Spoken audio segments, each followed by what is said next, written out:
こんにちは、みるみるです。ついに5月24日発売のコナン TCG ブースターパック第5弾新たなる謎の全カードが公開されました。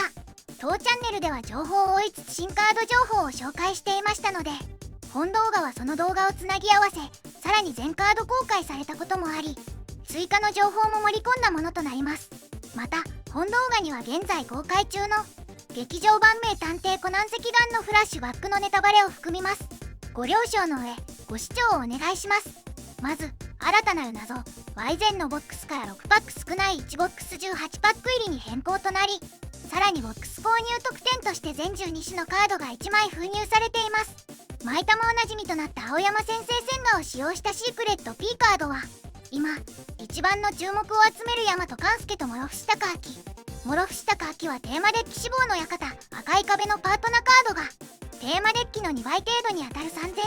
度で取引されていたり、そもそも黄色テーマデッキが手に入らない事態になっています。なのでサインカードは相当な値段で取引されそうですね。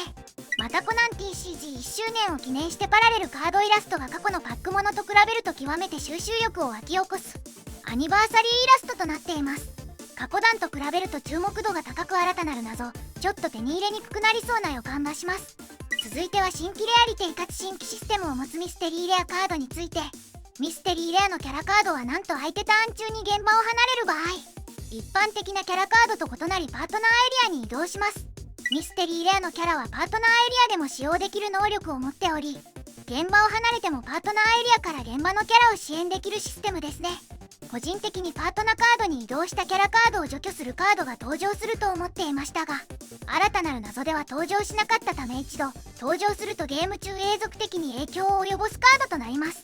まずはレベル9ミステリーレア江戸川コナン工藤新一。パートナー青ターン1自分がネクストヒントで青のカードを使用した時、 AP8000 以下のキャラを1枚まで選びデッキの下に移す。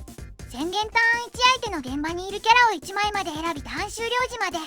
このキャラはガードできる場合必ずガードするを与える。この能力はパートナーエリアでも宣言できる。まず1段 SR 江戸川コナンを彷彿とさせるネクストヒントに連動する除去能力。あちらと比べるとネクストヒントで使用するカードの指定は一切ない上位互換となっています。もう一つの能力が相手キャラにガードを強制させる直球勝負の小型版のような能力。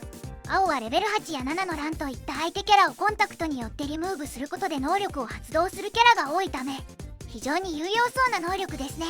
青白にして相手がガードした時に追加アクションが可能なレベル8京極誠と組み合わせても良さそうですね。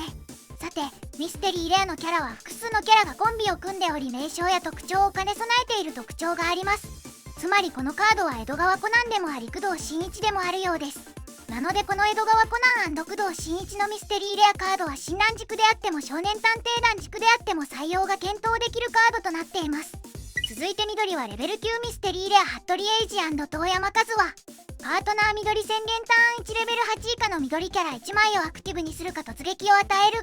ターン1自分の現場に服部英二か遠山和和が登場した時キャラを1枚までスリークさせるパートナーエリア宣言か。緑デッキにおいて重要なアクティブや突撃を与える能力を毎ターン発動でき、さらに平次か和和の登場時に相手キャラをスリークさせることができます。一段エイジと和和と合わせれば登場ターンでも最大3回アクションを行うことができるのは強力そうですね。ちなみにこのカードを含むミステリーレアは全て AP+2000 のカットインを持っているため緑白突撃エイジの回収対象になるのは見逃せませんね。白はレベル9ミステリーレア怪盗キット&黒羽怪盗。カードテキストが斜めに配置された秀逸なデザインのカードですね。パートナー白宣言ターン1。デッキのカードを上から5枚リムーブすることで AP8000 以下のキャラを1枚までデッキの下に移す。宣言ターン1自分のファイルエリアにあるカードを上から1枚手札に加え、手札を1枚ファイルエリアの一番下に表向きで移す。パートナーエリア宣言か。デッキ上5枚リムーブでキャラ1体を除去できる1段 SR 怪盗キットを彷彿とさせる能力と、パートナーエリア宣言できる能力はなんとファイルの一番上のカードを入れ替えることができる能力であり、山下を覚えられる上級プレイヤーならば終盤ファイルのカードを把握しているはずなので手札が実質的に1枚増えている状態と言えますね。続いてレベル9ミステリーレア赤井秀一沖安原。パートナー赤自分ターン中ターン1。相手の現場にいるキャラがリムーブされた時レレベル8以下のキャラを1枚まで選びリムーブする。宣言ターン1相手の現場にいるキャラを1枚までターン終了時までレベルマイナス1する。パートナーエリア宣言下。まず相手のキャラがリムーブされればレベル8以下のキャラをリムーブすることができる能力。コンタクトでも能力や効果でも良いため非常に強力と言えますね。そしてキャラ1体をレベルマイナス1する能力は現環境で活躍している4段 SR 赤いを彷彿とさせ、レベル7以下しか除去できない能力でレベル8キャラを除去できるため強力ですね。パートナーエリアに移って毎ターン使えるのはかなり脅威と言えますね。レベル9ミステリーレアームのドール&フルやレイ。パートナー期ターン1自分の現場にいる気のキャラがアクションした時 AP8000 以下のキャラを1枚まで選びリムーブする。宣言ターン1機のキャラを1枚まで選びターン終了時まで AP 達1000する。パートナーエリア宣言下。機のキャラがアクションした際に AP8000 以下のキャラをリムーブできる能力。キャラアクションに連動してキャラを除去できる能力は1段 SR アムロドールを彷彿とさせますね。ただ単体で見た際に佐藤美和子や2段フルやレイでも十分除去はできるため単体で見た際に採用は要検討といったところでしょうか。もう一つは毎ターン AP 達1000上昇させられるのは地味に嬉しいところですね。最後は黒。レベル9ミステリーレアジンウォッカ。パートナー黒自分ターン中ターン1。相手の現場にいるキャラがリムーブされた時 AP8000 以下のキャラを1枚まで選びリムーブする。宣言ターン1自分の現場にいるレベル8以下のキャラを1枚リムーブすることでカードを1枚ドロー。パートナーエリア宣言可能。まずは赤のミステリーレア赤い周一オキアスバルに似た除去能力を持っていますね。そして自分の現場にいるレベル8以下のキャラを1枚リムーブして1ドロー能力は3段レベル5ウォッカと組み合わせると面白そうですね。またミステリーレアは全てカットイン AP 足す2000を持っていますが黒はカットインのキャラをサーチできるレベル8ラムなどがいますのでタイロとは一線を画す活躍が期待できそうですね。以上ミステリーレアの紹介でした。現時点では青、白、赤のミステリーレアは割と現状のデッキにそのまま投入してもかなり強力そうですね。緑、黄、黒は採用するならデッキ構築を一工夫する必要がありそうな印象ですね。カード名称の裁定や特徴の兼ね合いから意外なデッキ構築が発見されるかと思いますのでミステリーレアが今後どのように影響を与えるのか楽しみですね。レベル8もロフシタカアキ。今年の劇場版赤眼のフラッシュバックを意識した雪山に佇む高明のイラストが印象的。パートナー機自分ターン中ターン1。自分のリムーブエリアの長野県警がリムーブエリアから離れた時 AP7000 以下のキャラを1枚まで選びリムーブする。自分ターン終了時に自分のリムーブエリアにあるレベル6以下長野県警を1枚手札に加え自分の手札が6枚以上ある場合手札を1枚リムーブする。まずは2番目の能力のターン終了時にリムーブの長野県警を手札に加える能力。多くの場合迅速を与えるレベル5上原結衣を手札に加えることになるでしょう。また1番目の能力であるリムーブエリアから長野県警が離れた場合に除去ができる能力は2番目の能力と合わせると自己完結しているカードとも言えますし元上司である黒田兵衛によってレベル5上原結衣を現場に登場させた後レベル8もロフシタカアキに迅速を与えつつ2番目の能力で相手を除去すれば除去と2証拠獲得ができさらにターン終了時にはレベル5上原結衣が戻ってくるため相手からすれば2証拠が確定していると思わせられるのはプレッシャーでしょう。しかし除去対象は AP7000 以下と AP8000 も増えつつある現環境では狭めですがレベル7大和勘介絆上原結衣自分ターン中 AP 達1000自分ターン中ターン1自分のリムーブエリアにある特徴長野県警のキャラがリムーブエリアから離れた時キャラを1枚までターン終了時まで AP-1000 する。パートナー機宣言ターン1リムーブエリアにある長野県警を1枚デッキ下に移す。ターン終了時までこのキャラは突撃を得る。まず注目すべきは2番目の AP を下げる能力。レベル8高明と発動タイミングが同時なため AP を下げた後に高明の能力を処理すれば AP8000 以下のキャラを実質的に除去が可能。またこの大和勘介自体がリムーブエリアの長野県警をリムーブエリアからデッキに戻すことができるためメインフェーズ中に高明の能力を使うことができます。レベル6上原結衣事件編登場時カードを1枚引く。解決編登場時突撃キャラを持つ。高明と勘介がお互いに補完し合う尖った能力だったのに対してこの上原結衣は汎用カードといった印象を受けますね。レベル8毛利小五郎ついに待望のレベル8毛利小五郎が登場。パートナーを宣言ターン1カード名木崎エリカこのキャラ以外の毛利探偵事務所がいる場合に宣言できる。このキャラがアクティブ状態の場合突撃を得る。スリープ状態かスタン状態の場合 AP8000 以下のキャラを1枚まで選びリムーブしカードを1枚引く。作中コミカルな場面が目立つ小五郎ですが、家族絡みになるとシリアスに活躍する毛利小五郎を再現したような能力。注目したいのはスリープスタン状態なら相手を除去した上に1ドローという部分。いかに毛利小五郎をスリープさせるかという問題ですが、麻酔銃コナンは毛利探偵事務所を有しているため単体で発動条件を満たしつつに証拠獲得と手札にドロー1リムーブが行えるため非常に相性が良いカードですね。また陽子ちゃんで突撃を与えて AP1 万でアクションした後に能力を使うことで追加で除去が行えます。また灰色の色指定のないスリープさせるカードといえばレベル7女理先生も相性が良いカードですね。口述する探偵の毛利小五郎でございますとは相性抜群です。レベル6小島源太。登場時に自分のデッキ上3枚のうちから少年探偵団キャラを1枚まで手札に加えて残りをリムーブする能力。レベル6立ては樽の少年探偵団バージョンといったところ、レベル6少年探偵団といえば愛ちゃんですが、あちらと比べるとリムーブを肥やしつつ後続の少年探偵団がサーチができるのは魅力的。レベル1倉谷光彦。宣言リムーブエリアに移す。灰原愛を1枚まで選びターン終了時まで AP 足す2000する。カットインではなく現場からリムーブエリアに移すことでは茨愛に AP 足す2000できる光彦。4月に発売される青の古城探索事件のテーマデッキに高 AP で突撃できるレベル7愛ちゃんが収録されるのでその愛ちゃんと組み合わせたいですが、宣言能力がゆえに自分ターン中かつは茨愛限定というのがネックですね。レベル3吉田あゆみ。相手ターン中現場リムーブ時自分のデッキのカードを上から1枚見て江戸川コナン、灰原愛、小島源太、円谷光彦なら手札に加える能力。なぜか少年探偵団指定ではないため結成少年探偵団が手札に加えられないのがネックですね。ちなみにこの直後にコナンが見つけてくれるのですが、その一方にアガサ博士もいたのになぜか対象に入っていないのが扱いとして残念ですね。レベル7工藤新一。突撃。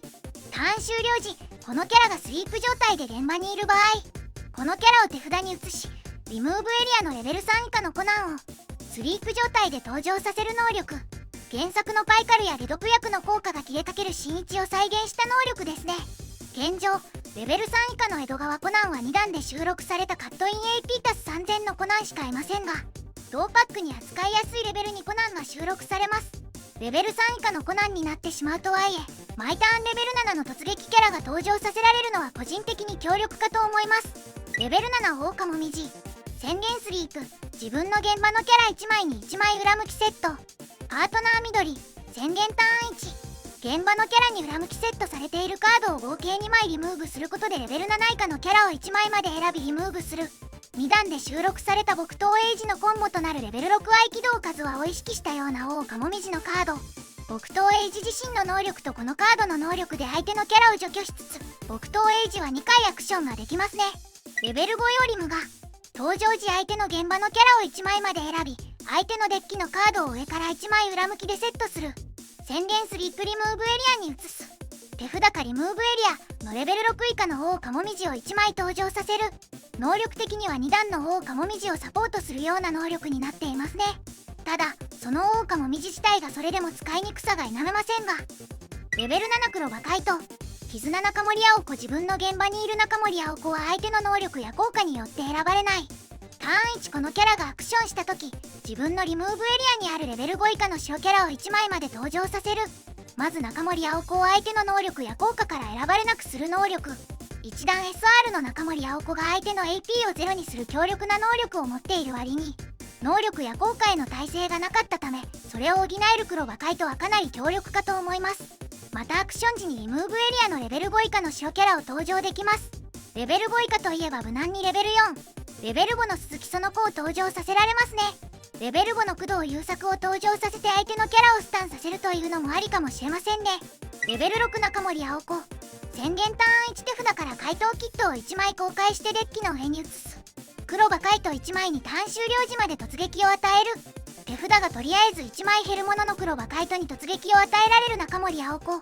能力的にはレベル8黒馬海斗に突撃を与えてその黒馬海斗の能力でデッキ上に置いた怪盗キットを手札に加え直したり登場させることができますね。レベル7怪盗キット。登場時変装時自分のデッキのカードを上から2枚見て好きな順番でデッキの上か下に移す。変装時ケンシロファイル6以上。デッキ上2枚の順番を入れ替えられる新一に変装した怪盗キット。新一という主人公に変装した怪盗キットの割には能力はやや小粒ですね。レベル9ミステリーレア怪盗キット&クロバカイトのファイル入れ替え能力とは相性が良く、デッキ上にドローしたいカードを2番目にネクストヒントで引きたいカードを置いて、自分ターンにまずドローした後にミステリーレア能力でファイルカードを入れ替えれば、2番目に置いたカードが1回目のネクストヒントで手札に入る状態になります。レベル8ジェームス・ブラック。パートナー赤宣言スリーク。自分の現場に FBI が3枚以上いる場合宣言できる。レベル8以下のキャラを1枚まで選びリムーブする。ひらめきキャラスリーク。ついに初となるひらめき持ちレベル8キャラ。しかも比較的強力なひらめきスリープを有していますね。能力の方もまた強力で FBI デッキで FBI3 枚以上現場にいるという状況は極めてたやすく、4段 SR 赤い周1やミステリーレア赤い周1&オキアスバルの能力でレベルが1下がっているため、レベル9キャラまで対応が可能となっています。 AP も8000と申し分なく赤のさらなる強化カードとして注目されていますね。レベル8メアリー。自分のターン終了時ファイル5以下の場合レベル7以下のキャラを1枚までアクティブにする。パートナー赤宣言ターン1。ファイル5以下の場合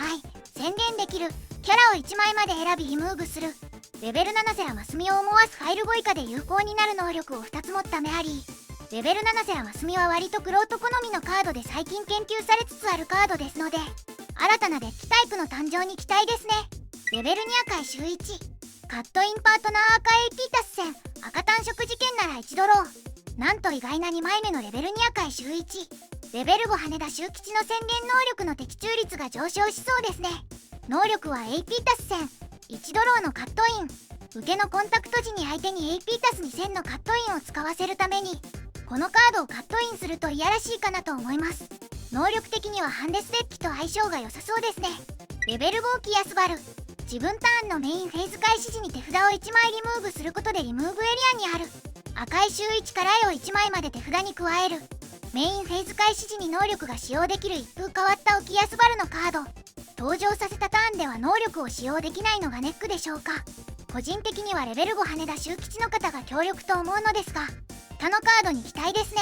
レベル5高木渡る。パートナー気合い手ターン中現場リムーブ時、自分のリムーブエリアにあるレベル4以下の警察キャラを1枚まで選びスリーク登場させる。レベル3佐藤美和子。カットイン相手ターン中警察キャラをアクティブにする。まずこの現場の他のキャラへのアクションの際にレベル3佐藤美和子をカットインして現場のレベル5高木渡るをアクティブにした後、相手の2度目のアクションを高木でガードしてリムーブされればリムーブエリアのレベル3佐藤美和子を登場させられるコンボになります。それぞれ単体で見てもレベル4以下の警察はサーチが行える佐藤美和子や中森銀蔵がいるので、キャラを展開する黄色アグロデッキに採用してみても良いのではないでしょうか。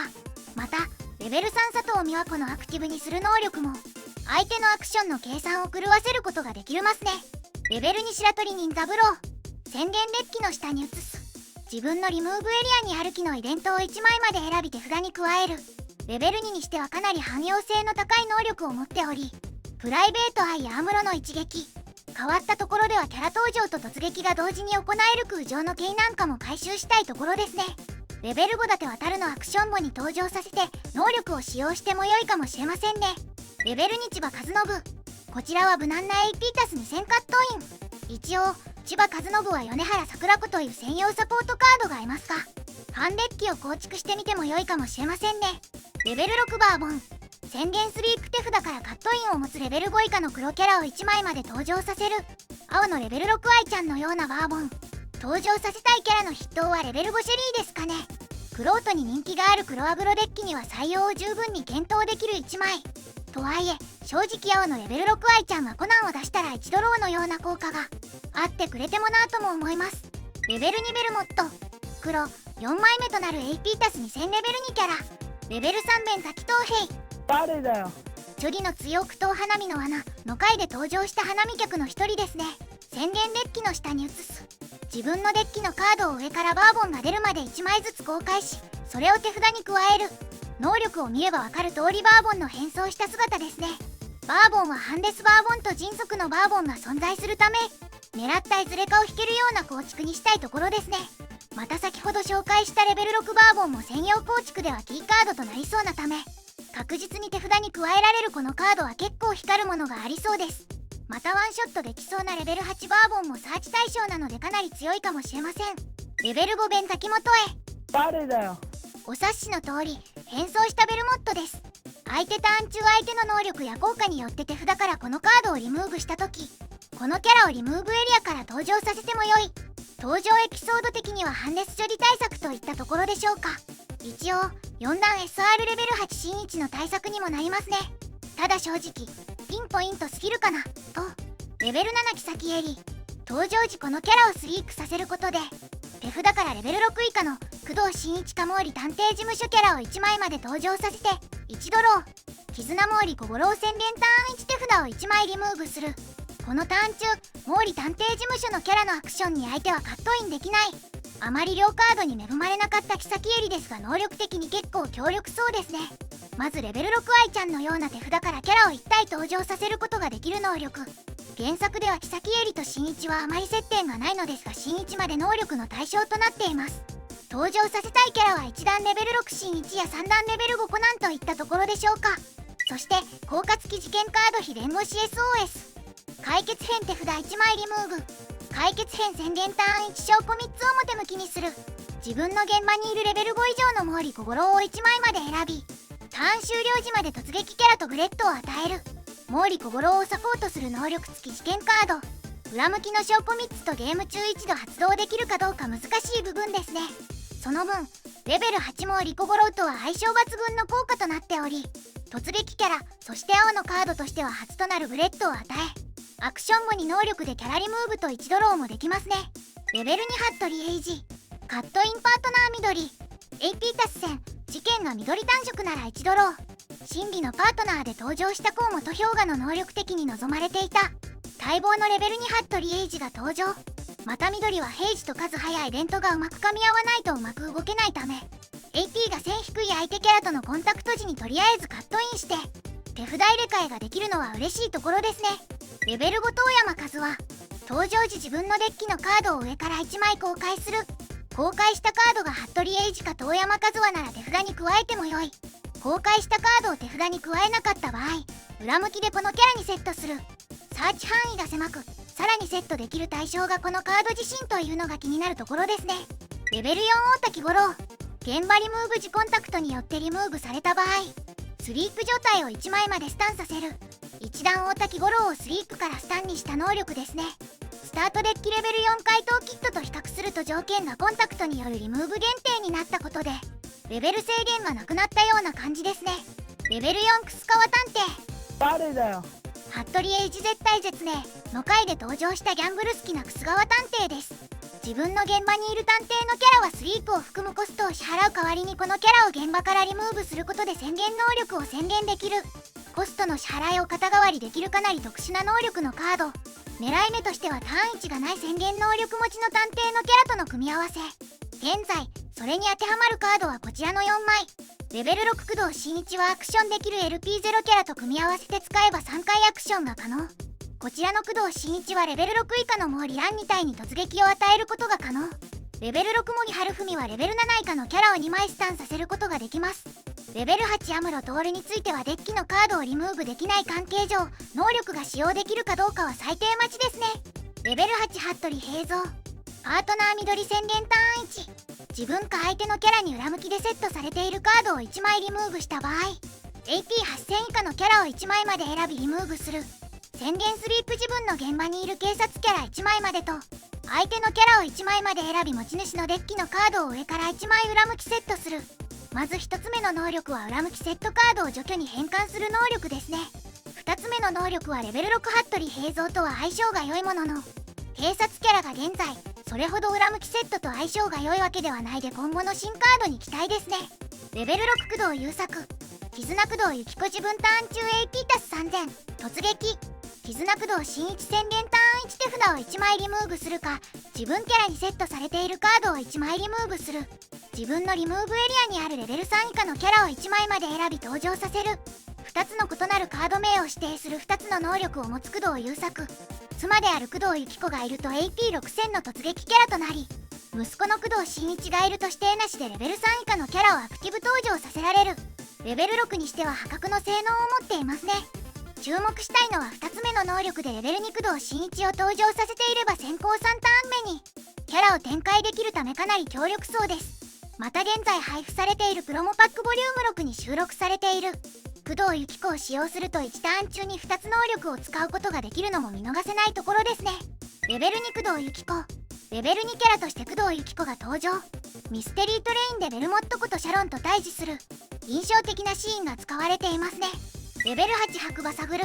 反対棒のレベル8白馬サグルが登場。とはいえレアリティは C。 相手ターン中ターン1スリープ状態のこのキャラか自分の現場にいるスリープ状態の探偵キャラがリムーブされた時カードを1枚引く。宣言ターン1このキャラ以外の探偵キャラを1枚スリープさせる。 AP8000 以下のキャラを1枚まで選びリムーブする。探偵キャラをスリープさせることで AP8000 以下の除去を行える能力。レベル8もリコゴロウとは相性がよく合計で2体のキャラを除去できますね。登場ターンはアクティブなことが多い一段レベル8コナンをスリープさせてみたり、スリープからアクティブになれる極東エイジと組み合わせてみても良いかもしれませんね。レベル8京極誠、なんと意外にも2枚目のレベル8京極誠が登場。突撃キャラ、このキャラは事件を指定してアクションできない。絆鈴木その子自分のターン終了時カードを1枚引く。単体で見ると3段 SR 京極誠で良いような気がしますが、事件カードその子の危ない夏物語、解決編手札1枚リムーブ。解決編宣言ターン1証拠3つ表向きにする。手札からレベル8以下の京極誠を1枚まで登場させる。ターン終了時までそのキャラにターン終了時このキャラを現場から手札に移すを与える。この能力は自分の現場に特徴鈴木財閥のキャラが3枚以上いる場合に宣言できる。なんとレベル8以下であればファイルを無視して京極さんを登場させることができる事件カード。その分証拠3枚表向きかつ鈴木財閥が3体以上要求とかなり条件は重め。とはいえ証拠が増えてきて大詰めの場面でファイルにあたりから最後にレベル8京極誠で事件アクションで勝利できれば熱いですね。レベル8鈴木その子、ついに鈴木その子もレベル8に。自分ターン終了時自分の手札が4枚以下の場合カードを1枚引く。登場時レベル7以下のキャラを1枚まで選びリムーブする。宣言手札から鈴木財閥キャラを1枚リムーブする。キャラを1枚までスリープさせる。まず登場時ノーコストでレベル7以下を1枚までリムーブでき、さらに手札から鈴木財閥キャラをリムーブすることでキャラをスリープさせることができます。地味にターン1の制約がないため手札の鈴木財閥がある限りはスリープさせられますね。さらに手札が少なくなった場合はターン終了時1ドロー。これらがいずれも色指定等なくできるのはかなりハイスペックな1枚と思います。先行4ターン目に登場させられれば除去とスリープでかなりのアドバンテージが取れますね。禁止カードですがトットは恐ろしく相性が良く、もうちょっとやそっとでは禁止カードから帰ってこなさそうな気がしますね。レベル5ジョディサンテミリオン、偽名を名乗っていた時のジョディ先生。相手ターン中現場リムーブ時自分のデッキのカードを上からレベル4以下のジョディスターリングが出るまで1枚ずつ公開しそれを登場させる。なんと今までこの系統のカードは手札に加える能力が多かったですが、ついに現場に登場させる能力が登場。さらに登場させられるカードには赤の必須カード級のレベル4ジョディスターリングが存在するため赤アグロデッキでは注目されそうな1枚。レベル6セアマスミ、突撃事件。相手はひらめきを発動できない。ひらめき相手の証拠を2つまで表向きにする。既存の赤のレベル6キャラカードは何らかの条件を満たした際に突撃もしくは突撃事件を得るキャラが多かったですが、今回ついに無条件で突撃事件が行える上に相手のひらめきを常時無効化するセラマスミが登場。 AP6000 と AP もそこそこ高いため多くのレベル6赤カードの上位互換となってしまいました。赤デッキの天敵ともいえるひらめきを一方的に防げるのはかなり強力ですね。またひらめき能力も相手の証拠を2つまで表向きにするという相手のひらめきチェックや新たに登場する効果付き事件カードの妨害にも使えるかなりいやらしいカードですね。個人的にこのカードの登場により赤ワンショットパーツのレベル7沖安原やレベル6メアリーの制限が濃厚に感じられるのですがいかがでしょうか。レベル4大橋さよ、ミスリード1、宣言ターン1このキャラ以外の青か赤のキャラを1枚まで選びターン終了時まで AP 達成する。レベル6小倉勝正、宣言スリープキャラを1枚まで選びターン終了時まで AP 足す1000する。宣言スリープ現場にいる大橋作用を1枚スリークさせる。キャラを1枚まで選びターン終了時まで LP 足す1か AP 足す3000する。なんと死ぬほどうまいラーメンでおなじみのラーメン小倉のキャラが赤のカードとして登場。小倉店長単体だと AP 足す1000上昇ですが、店員の大橋作用も揃っていると LP 足す1か AP 足す3000することができます。現状メタカードという感じですが、いろんなキャラに盤面上でラーメンを食べさせてみてはいかがでしょうか。次は赤の効果付き事件カード、対抗名人の将棋盤。解決編手札を1枚リムーブ。解決編宣言ターン1裏向きの証拠を3つ表向きにする。自分のリムーブエリアにある特徴赤池のキャラを1枚まで選び手札に加える。この能力は自分のファイルエリアにあるカードが5枚以下で、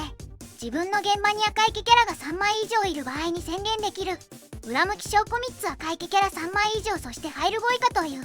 三重に条件を設けられた事件カード。 FBI 軸よりも最近静かに人気の7セラを採用した赤池デッキで活躍しそうですね。赤は証拠を取る能力が高く、またセラデッキは赤池が3枚以上自然に揃うため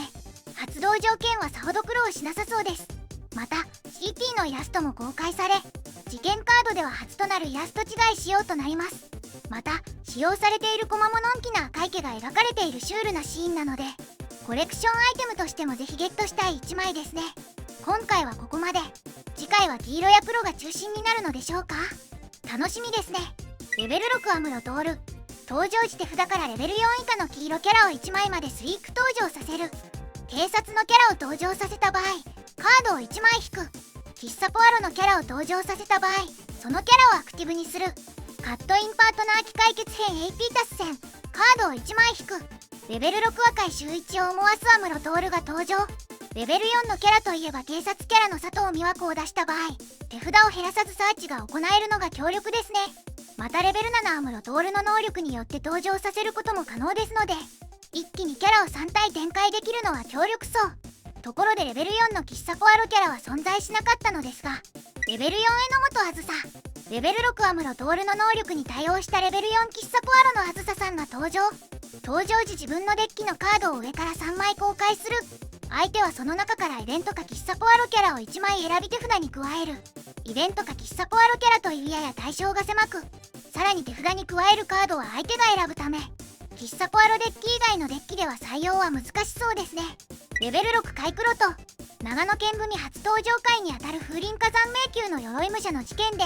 6年前にすでに死亡していた村の巡査ですね。大和勘介と上原優はこの甲斐さんに憧れて刑事になっています。この甲斐さんが死んだと同時に甲斐さんが過去に逮捕した男が仮出所中に姿を消しており、この犯人が怪しいと睨んで追跡した大和勘介は雪崩事故に巻き込まれて左目と左足を負傷しています。この甲斐さんが過去に逮捕し大和勘介の雪崩事故に関わった犯人が今回の赤眼のフラッシュバックの重要人物になってきそうですね。さてそんなカイクロトの能力ですが、相手ターン現場リムーブ時自分のデッキのカードを上から長野県警が出るまで公開し、それを手札に加える。コナン TCG では定番となりつつある現場をリムーブ時に思いを託す塀の能力ですね。カイクロト自身も長野県警であるため採用枚数や登場タイミングには気をつけたいところですね。続いてはレベル6鮫島当時毛利小五郎の刑事時代の元上司ですね。登場回の20年目の殺意シンフォニー号連続殺人事件では20年前に小五郎と共に追っていた4億円強盗殺人の犯加納才蔵が同じクルーズ船に乗り合わせているであろうことが発覚し、次々に戦場で犯行が起こるお話ですね。この事件加納才蔵は20年前に仲間によって殺害されるシーンから始まるのですが、事件的には結果的に加納才蔵の生死ははっきりとわからないまま終了します。もしかするとカイクロトが逮捕し大和勘介が追いかけた犯人が加納才蔵だったりするとかなり熱いものがありそうですね。ちなみに赤眼のフラッシュバックの登場人物に毛利小五郎の元同僚として鮫谷浩二というキャラが登場します。鮫谷浩二と鮫崎統治、名前の音がやたらと似てる上にどちらも刑事時代の毛利小五郎と関わりがあるのが気になるところですね。と予想はしていましたが全く関係ありませんでしたね。おっと、カードの能力は相手はリフレッシュによって証拠を得られない。宣言ターン1時分のデッキのカードを上から5枚まで任意の枚数リムーブする。デッキの残り枚数が少ない時にあえて証拠を与えない能力を適用しつつリフレッシュを起こす感じですかね。レベル6白馬サブルに近いものを感じますね。レベル6ゾンビ。ゾンビカードゲーム間違えてませんか？というのは冗談でコナン屈指の山は黒の組織と真っ向勝負満月の夜の二連ミステリーにおいて事件現場であるハロウィンパーティーに潜入していたウォッカの仮装姿ですね。相手ターン中現場リムーブ時自分のリムーブエリアにあるレベル5以下のウォッカを1枚まで登場させる。既存のウォッカは全てレベル5以下なので登場させることが可能。このキャラでガードしてカットインでウォッカを使えばドローしつつそのウォッカを登場させるなど黒アグロデッキでは様々な活用法がありそうですね。レベル6やけどの男。赤い周一のような雰囲気の男ですね。相手はイベントの効果によってこのキャラを選べる場合必ず選ぶ。相手ターン中現場リムーブ時自分のリムーブエリアにあるレベル4以下の黒キャラを1枚までスイーク登場させる。まずイベントの対象に強制的に指定させる変わった能力を持っています。広く採用されているレベル5除去イベント対策として優秀でレベル5除去イベントを打ってレベル8キャラを除去してこちらの事件にアクションを考えている相手からすればまずやけどの男を除去しなければいけないためだいぶテンポが崩されそうです。またリムーブ時には後続のキャラを登場させられるのも優秀ですね。レベル7ウォッカ。ついに陣の右腕ウォッカが SR として登場。突撃。パートナー黒自分ターン中自分の現場にいるこのキャラが自分の能力や効果によってリムーブされた時このキャラをリムーブエリアからスイーク登場させてもよい。突撃と自分の能力効果でリムーブされた際にはリムーブから復活するウォッカ。カットインレベル6陣とは相性が良さそうですね。その一方でレベル8全体リムーブ陣とはファイルをより深く削ってしまうため相性はさほど良くないのではないでしょうか。レベル3ウジョウルリ。ターン1時分の現場にいる毛利小五郎が推理した時カードを1枚引く。毛利小五郎の幼なじみで女優のルリッペがカード化。推理するだけで証拠だけでなくカードを1枚ドローも引けるのは作中小五郎の推理によってコナンですらたどり着けなかった真実にたどり着いたため証拠を得る前にドローをすることで他の人間の推理とは違う証拠が獲得できることで再現しているのでしょうか。レベル4中道和志。自分の現場にいる毛利小五郎が推理した時このキャラをリムーブしてもよい。そうした場合 LP0 のキャラを1枚までターン終了時まで LP 足す1する。同じく毛利小五郎の推理によって能力が発動するキャラカード正式最低待ちですが推理した時というタイミングは相手がミスリード等を行う直前のタイミングで処理するためこの能力の発動のトリガーとなった LP0 の毛利小五郎の LP を上昇させて証拠を得ることが可能だと思われます。ちなみに能力を発動する際に毛利小五郎が推理して中道和志がリムーブに送られる挙動毛利小五郎の背負い投げによって投げ飛ばされる再現になっていそうですね。ちなみに青キャラとしては初の警察キャラになるので恵まれた警察サポートと組み合わせてみても良いかもしれませんね。レベル2日野原光。宣言スリープファイルエリアにあるカードを上から1枚リムーブする。カードを2枚引く。ファイルのカードをリムーブする10目のコストはありますが2ドローできますね。食いしん坊メイドの日野原光さん。AP+3000 や口述するロバート・テイラーのような強力なカットインを多く採用したデッキなら終盤手札を増強するために能力を使用してみてもいいのではないでしょうか。レベル4区に捨ててる秋。相手ターン中現場リムーブ時自分のリムーブエリアにある緑のイベントを1枚まで選び手札に加える。登場回エピソード的に平次がうっかり間違った数話のお守りを国据えてる秋に渡してしまいそのお守りを取り返す騒動があるエピソードを踏まえると1ターン目か2ターン目に発動したお守りを回収しろというデザインになっていますね。レベル3ロバート・テイラー。カットイン自分ターン中手札を1枚リムーブしてもよい。そうした場合リムーブしたカードのレベル1につき AP+1000。かつてない高出力のカットインで輝く1枚という一文とともに公開されたカード。このカードと合わせて手札を2枚捨てる必要はありますがなんとレベル9のカードをリムーブするとカットイン AP+9000 という破格の AP 上昇を見せレベル2 AP1000 のキャラでも AP1 万まで上昇してしまう。かつてない高出力という文章に偽りのない能力を持っています。キャラカードとしてもレベル 3AP3000 と標準的なステータスなため緑デッキでは採用の価値ありな1枚ですね。またカットインはルール上色の指定がありませんので不意に AP+9000 を叩き込むタイロデッキも面白いかもしれませんね。レベル2鈴木彩子。新たなる AP2000 カットイン。レベル7鈴木次郎吉。相手ターン中現場リムーブ時1ドロー。宣言スリーク手札からレベル6以下の鈴木財閥のキャラを1枚まで登場させる。レベル6鈴木史郎。宣言スリーク手札からレベル5以下の鈴木財閥キャラを1枚まで登場させる。レベル4鈴木智子。登場時自分のデッキのカードを上から2枚見る。その中から鈴木財閥キャラを1枚まで公開して手札に加え、残りをデッキの下に移す。鈴木綾子を含めて一気に4人の鈴木財閥キャラが公開されました。レベル7鈴木次郎吉を起点にレベル6鈴木史郎と登場させ、その鈴木史郎の能力によってレベル5以下の鈴木財閥キャラを登場させると、一気に3体のキャラを展開できますね。手札の消耗も激しいですが、レベル8やレベル5鈴木その子で手札を補うこともできるので、アグロデッキとして注目されるかもしれませんね。また鈴木財閥キャラが一気に3体展開できるので、その子の危ない夏物語の発動条件も満たしやすいため、ぜひ鈴木家の前に世界最強の防犯システムこと京極誠を登場させてみてはいかがでしょうか。レベル4世良真澄。登場時自分のデッキのカードを上から4枚見る。赤池か探偵キャラを1枚まで公開して札に加え、残りをデッキ下に移す。手札に加えた場合手札を1枚リムーブする。プロモディン像の赤池、探偵キャラバージョンといったところ、赤は最近使用率が増えてきつつある世良真純デッキが存在するため、羽田秀吉の世良真澄宣言で手札に加わるのが女理先生よりも強みですね。また探偵という特徴サーチも見逃せないところですが、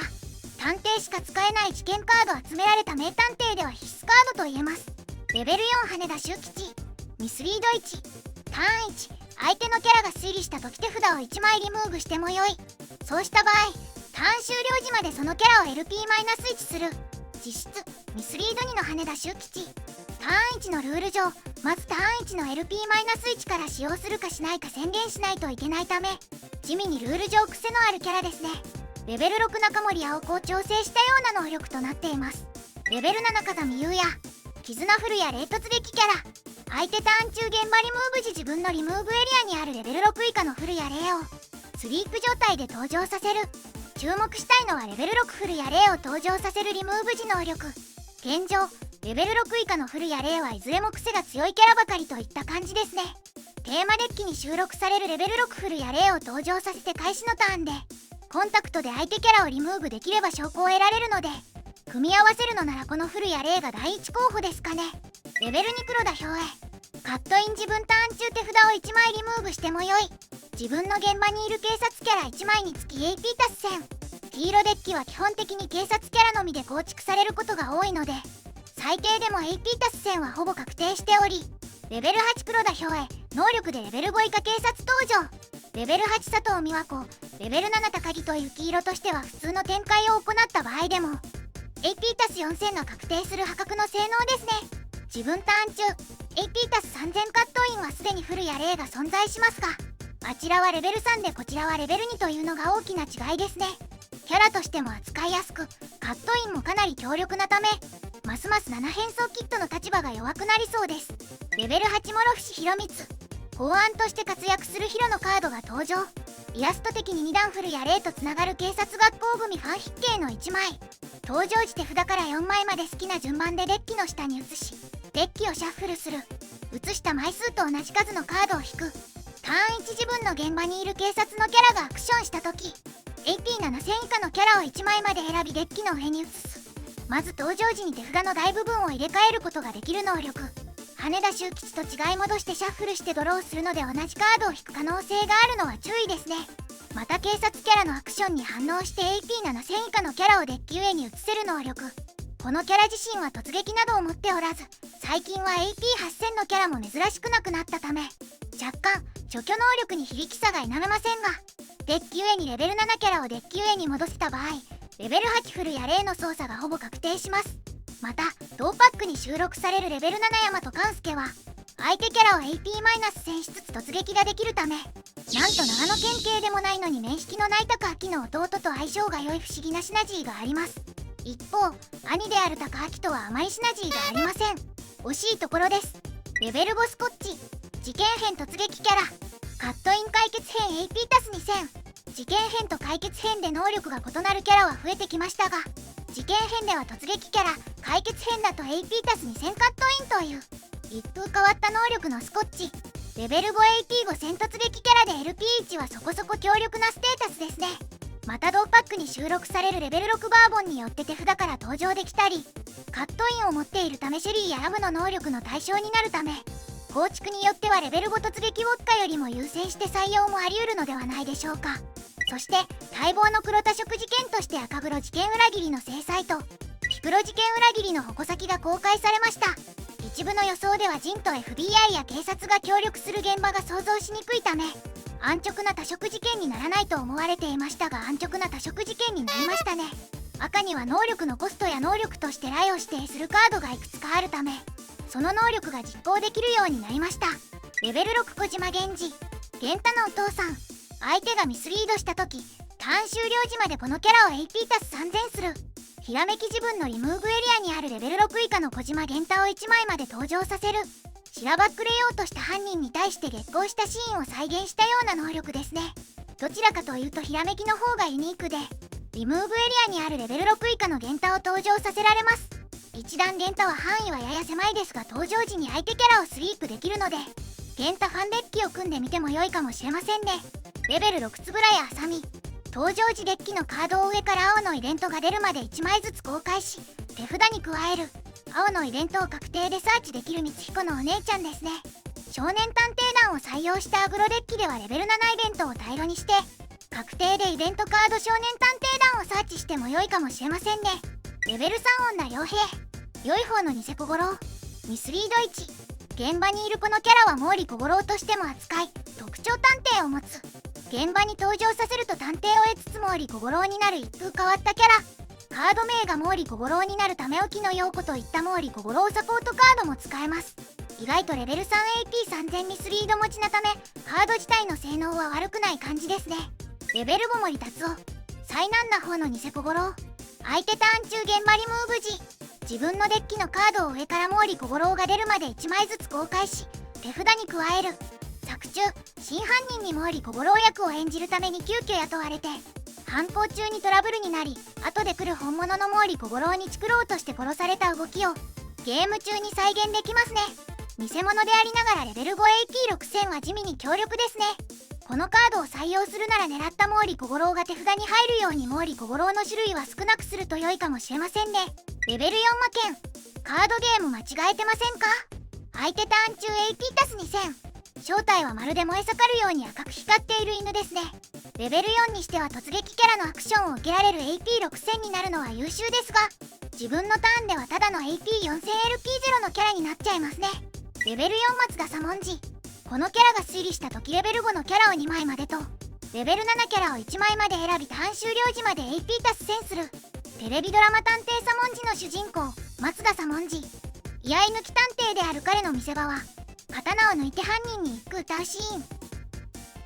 正直、メタカードといったところでしょうか。レベル5キャラ2体とレベル7キャラを強化できるのは左文字の見せ場である五七五鳥の句になぞらえたもので、このキャラの名乗り状態が解けた後でレベル5キャラ2体とレベル7キャラを用意しなければ能力をフルに使うことはできず、AP を下げる能力ですがレベル6を着た装子で良いような気がしますね。口述する事件カード集められた名探偵のデッキでは、このカードのカットインに注目して採用しても良いかもしれません。レベル6遠山林四郎。突撃キャラ。自分ターン中このキャラにセットされているカード1枚につきこのキャラを AP+1000 する。登場時自分のデッキのカードを上から1枚裏向きでこのキャラにセットする。セットされたカードの枚数に応じて AP が上昇する遠山林四郎。単体でもレベル 6AP6000 突撃キャラという性能を持っているのはそこそこ強力です。同パックに収録されるレベル8服部平蔵とは一応相性が良いものの、新速や突撃キャラがフル採用されなくなりつつある今、このカードの採用は疑問といったところですね。レベル3王がミスクゼン。黄昏の間に招かれた美食家探偵。自分のファイルエリアにあるカードを手札に加えた時、自分のリムーブエリアにある探偵キャラを1枚まで選び手札に加えても良い。カードを手札に加えた場合、このキャラをリムーブする。ネクストヒントやカードの効果でファイルエリアのカードを手札に加えた際に自身をリムーブして探偵キャラを回収できる能力。回収できる探偵のレベルや色の指定はないため、リムーブエリアのカードを増やせるレベル8アムロトールや、ファイルエリアのカードを手札に加えて能力を使うレベル7アムロトールと組み合わせてみると面白いかもしれませんね。レベル5富澤雄三。現場にいるこのキャラは鈴木財閥を持つ。相手ターン中現場リムーブ時自分のリムーブエリアにある鈴木財閥のキャラを1枚まで手札に加える。鈴木綾子の婚約者の富澤さん。婚約するから現場にいる時は鈴木財閥を持つのですが、鈴木綾子が嫁入りするので富澤さんが鈴木財閥を得るのは少しゲーム的な妥協が見えますね。現場リムーブ時、リムーブの鈴木財閥キャラを手札に加えるのも鈴木綾子の能力をモチーフにしたんでしょうか。レベル4ファントムレディ、黒羽海斗のお母さんですね。登場時自分のデッキのカードを上から2枚見る。その中から怪盗かマジシャンキャラを1枚まで公開して手札に加える。デッキ上2枚を見て条件に当てはまるカードを手札に加えるレベル 4AP3000 キャラ。白はすでに白の LP2 以上のカードを手札に加えられる工藤由紀子が存在しますが、こちらは怪盗かマジシャンを加えられるかなり範囲が広くなっていますね。このカード自身も怪盗であるためレベル4その子の代わりに採用を見る価値は大いにあると思います。レベル6アンドレキャメル。このキャラはアクティブ状態のキャラを指定してアクションできる緑のような能力を持ったアンドレキャメル。このカード自身は突撃を持っていないため他のカードによって突撃を与えたいところですね。ただ赤は突撃事件を与えるカードが多いため、このカードを採用するなら専用構築を検討すべきかなと思います。レベル5勝間たちから。自分ターンのメインフェーズ開始時、このキャラにセットされているカードを1枚リムーブしてもよい。そうした場合証拠を1つ得る。宣言スリープ自分のデッキのカードを上から1枚裏向きでこのキャラにセットする。セットカードと引き換えに証拠を1枚得られるカード。このキャラ自身にセットカードできる能力はありますが、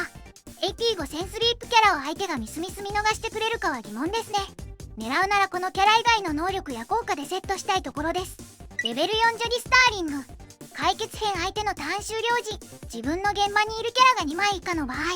相手は手札を1枚リムーブする。相手がこのキャラを現場に残したままターンエンドした際に手札を捨てさせるペナルティを課すジョディ先生。相手からすればハンデスされたくない場合、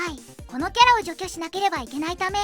ステータス的に脅威になり得ないこのカードを除去せざるを得ない条件を押し付けられますね。同パックに収録されるジョディサンテミリオンから登場させるといやらしそうですね。レベル5赤いつとむ。パートナー赤登場時自分のデッキのカードを上から3枚リムーブしてもよい。これによって赤いキャラがリムーブされた場合、ターン終了時までこのキャラは突撃を持つ。登場時不確定で突撃を得られる赤いつとむ。レベル 5AP5000LP1 で突撃を得られるのは優秀ですね。対抗名人の将棋盤の能力とは相性が良く、ファイル5で登場させて赤いキャラをリムーブして突撃を得て、事件アクションして証拠を得た後に事件能力で赤いキャラを手札に加えて次のターンのための準備をすることができます。レベル6毛利小五郎。平時時代の毛利小五郎が黄色カードとして登場。相手ターン中現場リムーブ時このキャラが特徴警察の場合、このキャラをリムーブエリアからスリープ状態で登場させてカードを1枚引いてもよい。そうした場合、このキャラは警察と警視庁を失い探偵を持つ。リムーブエリアからスリープ状態で自力で1ドローのおまけ付きで復活する毛利小五郎。自身の能力で現場に戻った場合は警察を失うことで無限ループ防止になっていますね。レベル7ヒロやレベル6伊達渡を多く採用しているキタンデッキでは採用したいカードで、粘り強く現場に戻ることでコツコツ証拠を集めて勝利できそうですね。また使用する際に気をつけたいのは、現場にこのカードが複数並んだ際にどちらが警察なのか探偵なのか分かりやすいようにマーカーなどを準備した方が良いかなと思います。レベル8バーボン。パートナー黒突撃。ファイル6以上このキャラのアクション終了時にこのキャラを現場からリムーブしてもよい。そうした場合、手札からレベル7以下の黒キャラを1枚まで登場させる。突撃を持ちつつアクション後にレベル7以下の黒キャラを登場させられるバーボン。事件アクションした後に迅速バーボンを出せば一気に2証拠獲得できますね。またこのキャラは自身の能力でリムーブされるため、他の黒カードの能力の条件を満たすことができるのも見逃せないポイントですね。レベル6キール。パートナー黒解決編登場時手札を1枚リムーブしてもよい。そうした場合、レベル6以下のキャラを1枚まで選びリムーブする。手札コストはありますがレベル6でありながらレベル6以下を除去できるキール。レベル4以下除去できるジェームス・ブラックやレベル5以下をバウンスできるヤマトカンスケが暴れている今、言わずもがなこのキールはかなり強力そうですね。なぜかひらめき1ドローまで持っているのもプラスポイントですね。レベル6は茨愛。絆江戸川コナン相手の能力や効果によって選ばれない。解決編宣言ターン1このキャラ以外の少年探偵団キャラに突撃キャラを与える。ひらめきスリープ。一段 SR の愛ちゃんがキャラを広げる能力だったのに対して、こちらの愛ちゃんは突撃キャラを与えて相手のキャラにアクションできる能力ですね。レベル8コナンがアクションできるようになるのはかなり強力ですね。南紀に青にしては珍しいひらめきスリープを有しており、また AP も5000やや高いため強力なカードと言えますね。レベル5は茨愛。登場時自分の表向きの証拠を2つまで選び裏向きにする。カードイラストが青の古城探索事件からのイラストであり、能力としてもテーマデッキ青の古城探索事件を強く意識した能力となっていますね。裏向きにしたところで証拠の位置を変えられるわけではなく、せっかくコツコツ表向きにした証拠を裏向きにするとレベル7は茨愛の AP が下がってしまうため、あまり相性は良くなさそうですね。レベル5もリラン。登場時自分のキャラの能力によって登場した場合、突撃を持つ。絆駆動新一相手の現場にいるキャラがこのキャラとのコンタクトによってリムーブされた時カードを1枚引く。差し詰めレベル7もリランを小型化したようなキャラカードですね。このキャラを登場させられるキャラは2段 R もリランと同パックに収録される妃エリですね。2段 R もリランとは絆駆動新一を共有しているため相性が良いカードと言えます。ただしレベル5キャラは単体で使える毛利小五郎やレベル7もリランを2回アクションさせることができる3段 R コナンを採用されることが多いため、このカードの採用には一工夫が必要そうですね。レベル8俺のそばから離れんなや。このイベントを自分の現場にいる緑キャラにセットする。このイベントがセットされているキャラは相手の能力や効果によってリムーブされず、スリークされず、スタンされない。ひらめきこのカードを手札に加える。緑のレベル8イベントカードはなんと強固な耐性を与えるセットカード。除去の手段はリムーブを頼りがちな黄色や赤、黒にとってはこのカードをセットされたキャラが現場にいるだけで罪になりかねない恐るべきイベントカードですね。とはいえデッキの下に移す、手札に戻す、コンタクトによるリムーブには無力かつセットカードを直接リムーブしてくるレベル8駆動優作やキールも弱点であるため過信は禁物ですね。ちなみに合わせて数はをセットするとほぼ無敵の平時が誕生します。公開された際に大きく話題になったイベントカードです。4段環境で活躍した木赤の対策としてはかなり有用なカードですが、現在青の活躍も著しい 4.5 段環境にこのカードはどれだけ活躍できるのでしょうか。レベル6ラブリースポット。自分のデッキのカードを上からイベントが出るまで1枚ずつ公開し、それを手札に加える。手札からレベル6以下のラブリースポット以外の緑イベントを1枚まで使用する。言うなれば範囲がデッキ全体に及ぶイベント版お守りといったところでしょうか。無限ループ防止のためか使用できるイベントはラブリースポット以外という指定がありますが、サーチするカードはラブリースポットも対象なのは注意ですね。3段 SR レベル7数はとは極めて相性が良く、能力でデッキ下にイベントを戻すことができ、さらにレベル6であるラブリースポットを介することでレベル7数はでは発動できなかったお守りや後ろの女を使用することができます。また地味にカットイン AP タスに線がついているため、ラブリースポットでラブリースポットが手札に入っても腐りにくいのは評価できますね。レベル6終局。パートナー白自分のデッキのカードを上から7枚リムーブしてもよい。そうした場合、相手の現場にいるキャラを1枚まで選びデッキの下に移す。1段 SR レベル8怪盗キットをイベントカード化したようなイベントカード。レベル5やレベル6で相手ターン中現場リムーブ時の能力を持ったキャラを安全に除去しつつリムーブエリアのカードを増やせるのは評価できますね。ただ最近ではイベントカード1枚でキャラを1枚除去したところで自分の現場のキャラの枚数が結局追いつかなくなることも多々ありますからね。先ほどの俺のそばから離れんなやを採用した緑タンが流行った場合、対策として採用してもいいですかね。レベル7鈴木かと京極誠以下から1つ選んで行う。自分のリムーブエリアに京極誠か鈴木財閥キャラが合わせて4枚以上ある場合、代わりに3つとも上から順に行う。カードを2枚引き手札を1枚リムーブする。自分のリムーブエリアにあるレベル7以下の京極誠か鈴木財閥キャラを1枚まで登場させる。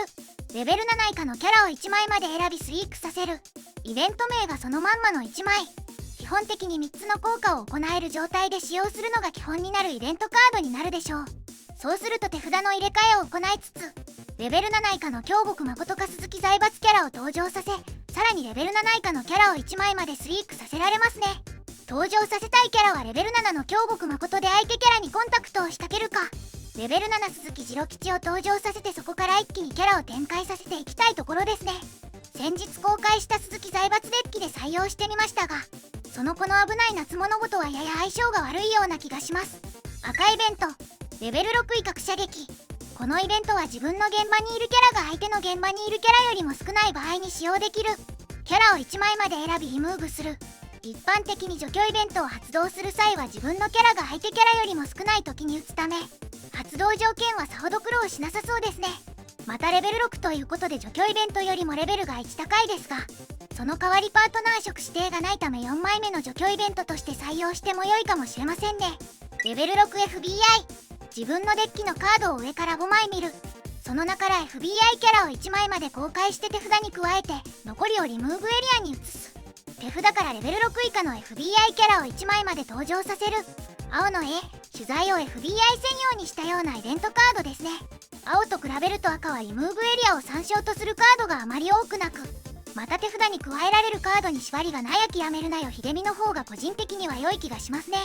レベル1小五郎の弟子。パートナー機相手の現場にいるキャラを1枚まで選びターン終了時までレベルマイナス1する。カードを1枚引き、手札から自分のファイルエリアの枚数以下のレベルのキキャラを1枚まで登場させる。ひらめきこのカードを手札に加える。予想外の新たなレベル1イベントが黄色に登場。相手のキャラのレベルを1つ下げつつ手札を減らさずに黄色キャラを登場させられます。小五郎の弟子というカード名だけあって登場させたいのは1段 SR レベル8アムロや3段レベル8フルやレイでしょうか。普通に使う分にはプライベート愛で良さそうですが、ひらめきの能力で差別化できているのが良いですね。レベル7はかりごとを役の中に目ぶらし勝ちを千里の外に消す。カード名が長い。パートナー機キャラを1枚まで選びリムーブする。相手の証拠が自分の証拠よりも2つ以上多い場合、手札を1枚リムーブしても良い。そうした場合、相手の証拠を1つまで選びデッキの下に移し、自分は証拠を1つ得る。キャラを除去しつつ証拠差があれば相手の証拠を除去しつつ証拠を得られる。ファイル7で打つには良い性能のイベントだと思います。レベル7証拠イベントを使用して蓋をするタイプのデッキには効果てきめんな1枚となりそうです。性能の良し悪しは未知数ですね。研究が必要そう。レベル7コンコン。カード名がシンプルすぎる。このイベントを自分の黒キャラにセットする。セットされているキャラは相手ターン中このキャラが現場から離れた時自分の現場にキャラが1枚もいない場合、キャラを1枚まで選びリムーブし、自分のリムーブエリアにあるカットインを持つレベル6以下のキャラを2枚まで選び登場させるを持つ。要はこのイベントは3段 SR 陣にセットしようということですね。そしてその陣がリムーブされた際に相手のキャラを1枚リムーブしつつカットインキャラを2体展開できるイベントということです。黒多色事件登場もあってか登場させるキャラには黒指定がないため様々なコンボが考えられそうですね。まず登場させたいキャラの筆頭候補はレベル5シェリーでしょうか。このシェリーはリムーブされてもさらに後続キャラを登場させられることができるのでアグロらしい粘り強い盤面を構築できそうです。リムーブエリアを肥やせるカットインウォッカや同パックに収録されるスコッチも良さそうですね。タイロではシェリーのサポートカードになる宮野敦や構築難易度は上がりますが4体展開が期待できる同パックのレベル6アムロトールなんかも面白いかもしれません。レベル4オレがついてる。相手の現場にいるキャラを好きなス選びターン終了時まで AP0 にする。相手キャラの AP を可能な限りゼロにするダイナミックなイベントカード。個人的に少年探偵団の活躍と組み合わせて相手にキャラを失いつつガードさせる選択肢を強要させたいですね。レベル5探偵の毛利小五郎でございます。以下から1つ選んで行う。自分の現場に毛利小五郎がいる場合、上から2つとも行う。毛利探偵事務所キャラを1枚まで突撃を与える。キャラを1枚まで選びスリークさせる。カードを1枚引く。条件を満たした場合全て行えるイベントの青。同パックに収録されるレベル8毛利小五郎とは相性が良く、毛利小五郎に突撃とアクション先を与えつつアクション後は自身の能力でリムーブとさらに1ドローできますね。また娘のレベル6毛利アンとも相性が良くキャラの展開が狙えます。キャラカードの最後のカードはレベル2江戸川コナン。カットインパートナー AP 達戦。自分の事件が青タンの場合1ドロー。青の AP 戦1ドロー主人公カットイン。毛利探偵事務所デッキとしては待望の2枚目のレベル2キャラですね。少年探偵団デッキに採用しても良いですがコナンは他のレベルで大量に存在するため採用する枠がないのが正直なところですね。そして最後のカードは事件カード集められた名探偵。なんと色は黒を除く5色。多色事件特有の解決編相手1ドローと探偵以外のキャラを手札の使用とネクストヒントで使えなくなる制約が課せられます。この手札の使用というのはコナン TCG における手札の使用であり、ターン1回行えるキャラの登場やイベントの使用のことです。カットインや変装は問題なく使用できますね。ここら辺はルールマニュアルを熟読して把握しておくと良いですね。コナン TCG 新ステージ突入を思わせる事件カードですね。SNS では様々なデッキレシピが考案されていますが、探偵が色を問わず使えるというよりもイベントなら黒以外全部使えるということに着目して、レベル7イベントを採用しまくる変態デッキが多数考案されていますね。この事件カードはマジで無限の可能性を秘めたカードとも言えるので、デッキ制作に自信のある方は挑戦してみてはいかがでしょうか。以上、新たなる謎全カード紹介でした。1時間超えの動画となりましたが、ご視聴ありがとうございました。動画のご視聴ありがとうございました。チャンネル登録と高評価をよろしくお願いいたします。